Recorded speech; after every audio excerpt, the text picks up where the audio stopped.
Hey guys, it's Michael here, and welcome to the channel.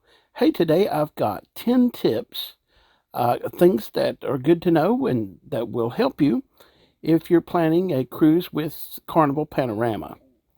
Okay, let's jump in.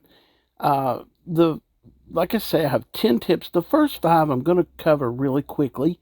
Some of them you may already know. If so, just bear with me, okay? I want to start with number 10. Um, a lot of people are going to be flying out to board the ship. So my number 10 tip is going to be if you're flying into LAX, when you of course get off the plane there, they will already have Uber, Lyft. People are there waiting already. You don't really even have to schedule anything. They'll be there waiting for you. And Uber and Lyft both are very much cheaper than a taxi. Now we took an Uber. I'm sorry, we took a Lyft from LAX all the way to Long Beach. At that time of day, it wasn't really busy. For two of us, we ended up being around 40, just a little over $40. Now, don't quote me on that. They may have changed a little bit, and depending on the time of day. Also, if you're flying in, you can fly into Long Beach. You might want to check the ticket prices, see if it's worth it, what the difference is, what the times are. But just wanted to cover that because I know a lot of people will come in and take a taxi, and that can be really expensive. Okay, next up, number 9. I want to talk about the elevators really quick. I've talked about this before. The elevators on the ship are different. They started this with the Carnival Horizon, and the Panorama has it as well. When you're on the ship, now everybody knows the first day it's crazy waiting on an elevator. It seems like on any ship. But these elevators operate a little bit differently. You can't just step on an elevator and push a button to where you want to go because there are no buttons in the elevators. It's really easy. It sounds complicated, but it's not. The first time you do it, you'll be like, okay, I got it. It works out a lot better in the long run, actually. What you want to do, if you come to the elevator area, there is a little place there, or a column, that it'll ask you where you're going. You just select what deck you're going to, and it'll tell you what elevator to get on. Not every elevator goes to every floor.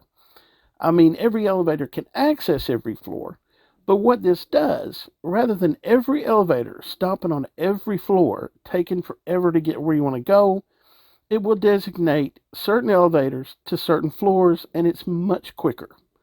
It really is. Let's move on to the next one. Number 8. Okay, on Carnival Panorama, the ships are getting bigger and bigger, as we all know. And so there's so many activities going on, and it's so easy to miss out on something. And of course, you got your fun times that they deliver every day to your room, but there's also the Carnival Hub app, which I really like because you can check it on your phone. There's no charge to use it, even if you don't have internet. If you didn't buy the internet plan, that's fine. You can still use the Carnival app, and you can look at it anywhere anywhere you are on the ship. It'll give you, what's going on, especially on sea days, guys. There is just so much going on, and it's all going on at the same time. Just want to give you a heads up on that.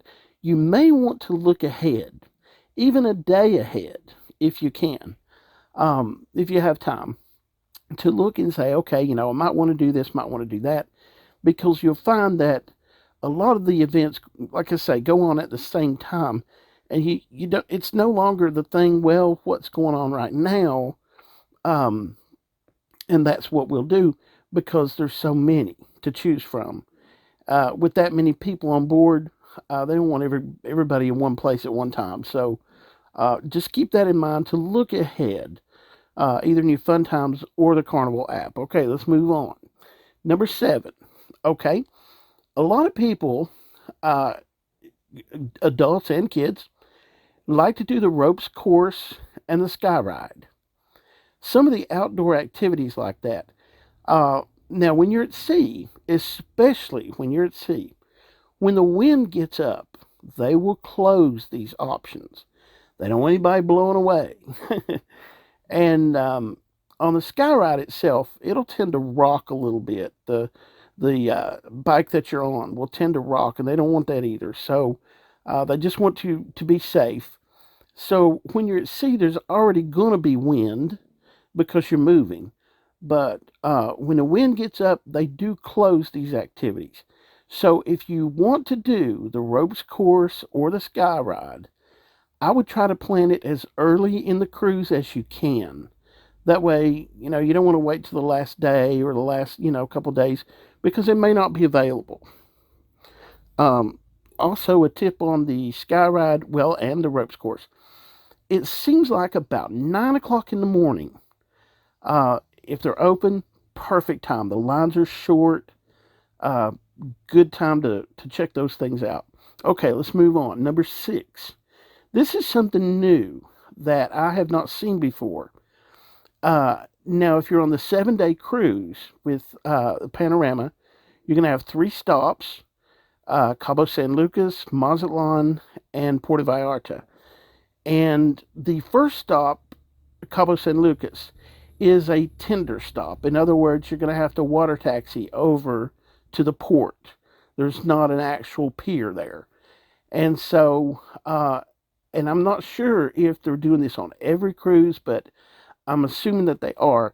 In ports that where now you taxi over to, they're allowing you to sign up the day before and pick a time that you want to taxi over.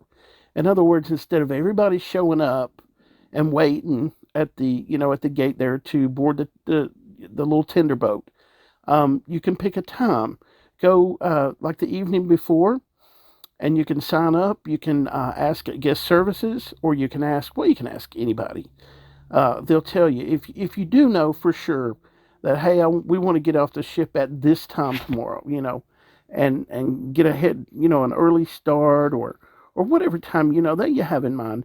It may pay you to do that. Get you a little bit ahead of the crowd, but it is not a have to case. Uh, you can certainly show up and board the taxi as well. It just this way it kind of holds your place. This is kind of new. I hadn't seen that before, but hey, works for me. Okay, let's get to the good stuff now. Number 5. I want to start with when you're at port, and this will hold true for any port. And I'm going to start with Cabo because we did see a lot of this in Cabo. This is vendors, and also you have drugstores there that you could purchase different items. And what I want to warn you about, while most of the time everything is pretty much on the up and up, there are a lot of vendors. People can sometimes offer you things that are not exactly legal. Okay, um, and this can happen anywhere. Just use your own common sense with something like that. The drugstores, they may sell things that are legal there, but they may not be legal where you're heading back to. They may not even be legal on the ship. Just be very careful of that. And if you ask them, of course, they're going to tell you it is, um, but that's not necessarily true. I have seen I've seen them bring the dogs out way too many times, and they will sniff it out. And trust me, nobody wants to be in jail in a foreign country. That's just something to be mindful of that. Okay, uh, moving on. Number 4, I want to start with Cabo because that's your first stop, and here was where we seen the most vendors of any of our stops, any of the ports. We seen more vendors there than anywhere. It wasn't a bad thing. Some of the things were actually pretty neat. Um, if it's something you're not interested in, just be polite. No, thank you. Keep moving.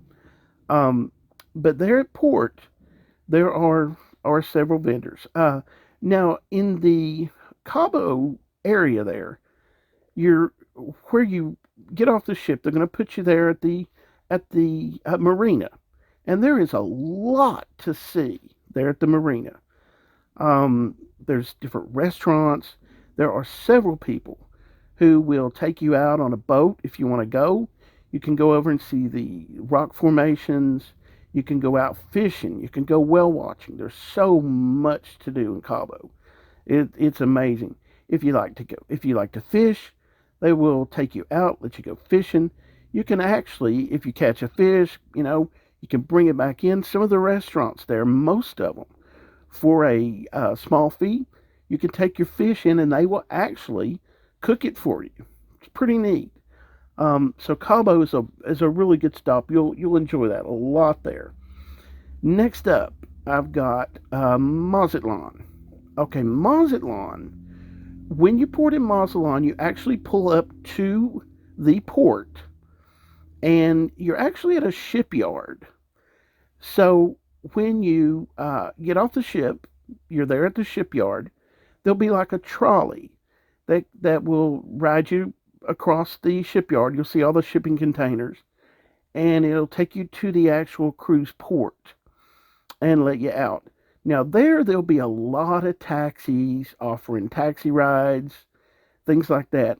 You can use Uber in Mazatlan as well if you want. When we were there, a taxi ride was like $5. We'd come back. Actually, we'd walk down to the beach, the Malecon. Beautiful, beautiful stretch there. But the taxi drivers are very competitive sometimes. But if you choose not to take a taxi, there is, starting there at the port, a blue line right down the middle of the street. And you can follow the blue line, and it'll take you straight into town. There are also some people there that they'll be wearing blue t-shirts. And these guys are Americans that have retired in Mexico and live there in Mazatlan, and they are volunteers. And what they do, they come out every day when there's a cruise ship there, and they offer help. Any questions you have, where's this, where's that, there's no fee. They don't take donations, anything like that. And they will help you very much if you want to walk. The thing I suggest there in Mazatlan is the Malecon. There's a lot to see, but man, that's a beautiful stretch of beach. I do have a video on just Mazatlan. I'll post it up at the top. There's one for Cabo too. I'll post it as well. All right, let's move on. And the next one, number 2, is Puerto Vallarta. Puerto Vallarta. We spent more time off the ship in Puerto Vallarta than anywhere. Puerto Vallarta is huge. A lot to see in Puerto Vallarta. There is, when you port, again, there's no taxi, there's no Tinder.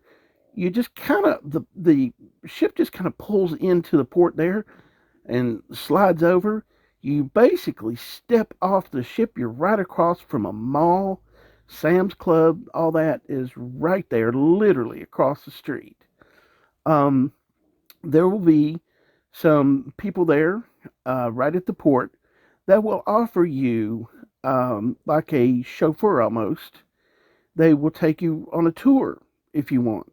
We did that, and it was wonderful. Gentlemen, we spent the whole day with him. I think it was like $40 a piece. Well worth it. He took us all over the place. Old Town Vallarta, Dead Man's Beach. That's one that you see in a lot of pictures. Just a lot to see in Puerto Vallarta also. And also there, I noticed there wasn't near as many vendors. People out trying to sell you things on the street. Very little of that, if any. Okay, and then gets me down to number 1.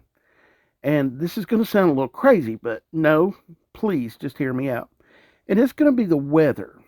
Now, it depends on what time of year you're going.